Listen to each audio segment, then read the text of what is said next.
Les 3 régions ont des objectifs ambitieux de rénovation énergétique. Ces objectifs ne pourront pas être atteints sans une isolation massive des murs de façade. Il y a plusieurs manières d'isoler un mur.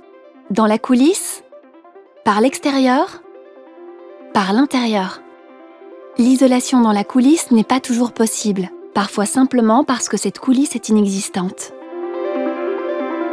L'isolation par l'extérieur, avec un système type enduit sur isolant par exemple, n'est pas réalisable lorsque la façade présente une valeur patrimoniale.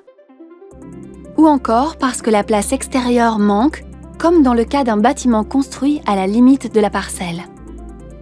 Face à ces différents cas, l'isolation par l'intérieur constitue la solution la plus pertinente. Cependant, elle comporte des risques. En isolant un mur de façade par l'intérieur, on observe un abaissement de sa température moyenne. Le mur devient globalement plus froid, ce qui a pour conséquence un moins bon séchage du mur de façade. Or, un mur de façade peut être soumis à différentes sources d'humidité, telles que la pluie ou l'humidité ascensionnelle.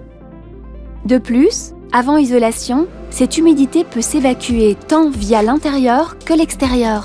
Mais à cause de la présence de l'isolant, le séchage côté intérieur sera plus limité, voire empêché, selon le type d'isolant. Donc, si le mur existant est exposé à l'humidité, il risque d'être d'autant plus humide après la pose de l'isolation par l'intérieur. Un mur plus humide peut faire apparaître des problèmes d'humidité ou aggraver les problèmes d'humidité existants. Par exemple, favoriser le pourrissement d'éléments sensibles à l'humidité, tels que des solives de plancher en bois encastré, ou encore favoriser l'apparition d'efflorescences sur des briques.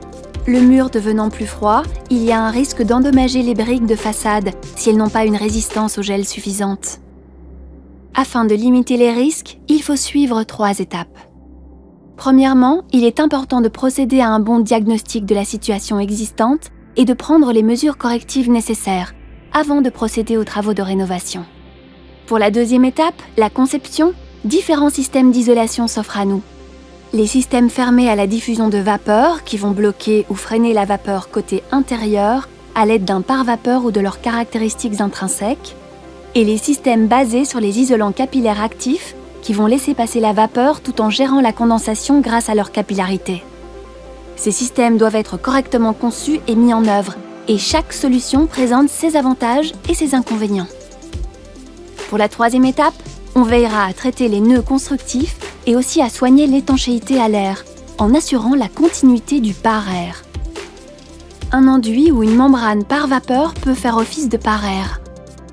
Enfin, le climat intérieur est crucial pour éviter les problèmes d'humidité. C'est pourquoi une ventilation efficace des espaces intérieurs doit être installée. Buildwise vous accompagne. Faites appel à notre assistance technique et trouvez des informations et formations utiles sur buildwise.be.